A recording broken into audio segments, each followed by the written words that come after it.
Hi friends, welcome to Fousi's kitchen. ഇന്ന് നമ്മൾ mango പുഡിങ്ങാണ് ഉണ്ടാക്കുന്നത്. അതിന് വേണ്ടിയിട്ട് 2 വലിയ മാങ്ങയാണ് ഇവിടെ എടുത്തിരിക്കുന്നത്.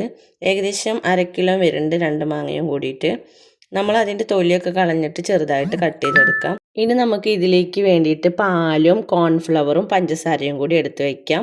ഒരു മിക്സിയുടെ ജാർ എടുത്തിട്ട് മാങ്ങയുടെ പീസുകൾ നമുക്കതിലേക്ക് ഇട്ട് കൊടുക്കാം. ഇനി നമ്മൾ എടുത്ത് വെച്ച 1 കപ്പ് പാല് കൂടി ഇതിലേക്ക് ഒഴിച്ചു കൊടുക്കാം. എന്നിട്ട് നമുക്കിത് നന്നായിട്ട് അരച്ചെടുക്കാം. നല്ല ഫൈനായിട്ട് അരഞ്ഞ് കിട്ടിയിട്ടുണ്ട്. ഇനി നമുക്ക് പുഡിങ് ഉണ്ടാക്കാനുള്ള പാന് അടുപ്പിൽ വെച്ചിട്ട് ഫ്ലെയിം ഓൺ ചെയ്യാം. പാന് ചൂടായി കഴിഞ്ഞാൽ ഫ്ലെയിം കുറച്ച് വയ്ക്കാം. എന്നിട്ട് നമ്മൾ മിക്സിയിൽ അടിച്ചെടുത്തത് ഇതിൽ ഒഴിച്ചു കൊടുക്കാം. ഇനി നമ്മൾ എടുത്ത് വെച്ച പഞ്ചസാര ചേർത്ത് കൊടുക്കാം. ഞാനിവിടെ മുഴുവനായിട്ട് ചേർക്കണില്ല, നമ്മൾ കുറച്ച് ഇട്ട് കൊടുത്തിട്ട് പിന്നെ നമുക്ക് മധുരം ആവശ്യമുണ്ടെങ്കിൽ മാത്രമാണ് ചേർത്ത് കൊടുക്കണുള്ളൂ. ഇനി നന്നായിട്ട് ഇളക്കി കൊടുക്കണം.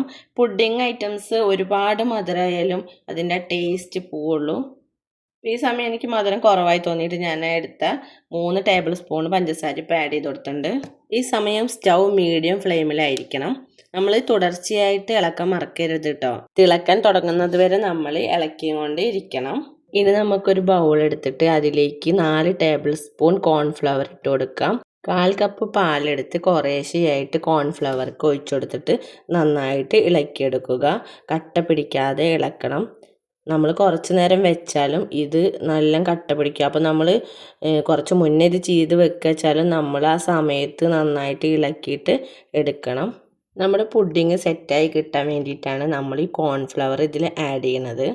ഈ സമയം നമ്മുടെ പാനിലുള്ളത് തിളച്ച് തുടങ്ങിയിട്ടുണ്ട്. അപ്പോൾ നമ്മൾ ഇളക്കാൻ മറന്നു പോകല്ലോ കേട്ടോ. ഫ്ലെയിം ലോ ആക്കിയിട്ട് കോൺഫ്ലവറും പാലും കൂടിയിട്ട് മിക്സ് ചെയ്തത് നമുക്ക് ഈ പാനിലേക്ക് ഒഴിച്ചു കൊടുക്കാം. എന്നിട്ട് ഇത് നന്നായിട്ട് ഇളക്കി കൊടുക്കണം.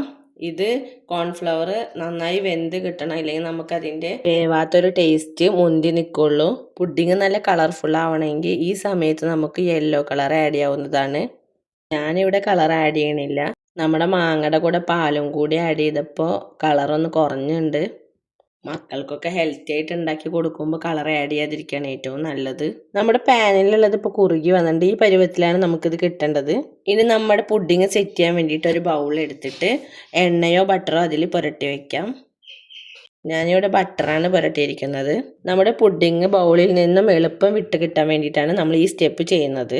ഇനി നമുക്ക് പാനിൽ നിന്നും ബൗളിലേക്ക് ഒഴിച്ചു കൊടുക്കാം. ഇനി ഇതിൻ്റെ മുകൾ ഭാഗമൊക്കെ ലെവലാക്കി കൊടുത്തിട്ട് നന്നായി ചൂടാറിയതിൻ്റെ ശേഷം നമുക്കിത് അടച്ച് വെച്ച് ഫ്രിഡ്ജിലേക്ക് മാറ്റാം. ഫ്രീസറിലല്ല, ഫ്രിഡ്ജിലാണ് നമ്മൾ വെക്കേണ്ടത്. ഏറ്റവും കുറഞ്ഞത് 2-3 മണിക്കൂറെങ്കിലും വെച്ചാലാണ് നല്ല രീതിയിൽ സെറ്റായി കിട്ടുകയുള്ളൂ.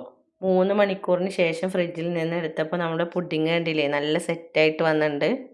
ഇനി നമുക്കിതിൻ്റെ 4 പുറം ചെറുതായിട്ടൊന്ന് ഇളക്കി കൊടുത്തിട്ട് വേറൊരു പാത്രത്തേക്ക്, നമ്മൾ സെർവ് ചെയ്യാൻ ഉദ്ദേശിക്കുന്ന ഏത് പാത്രം വെച്ചാൽ ആ പാത്രത്തിലേക്ക് കമഴ്ത്തി കൊടുക്കാം. കണ്ടിൽ പെർഫെക്റ്റായ പുഡിങ് ഇവിടെ റെഡി ആയിരിക്കുന്നു. നമ്മുടെ പുഡിങ് ഒന്ന് ഭംഗിയാക്കാൻ വേണ്ടിയിട്ട് ഞാൻ കുറച്ച് മല്ലിയിലയും ഒരു മാങ്ങയുടെ സ്ലൈസും എടുത്തിട്ടുണ്ട്.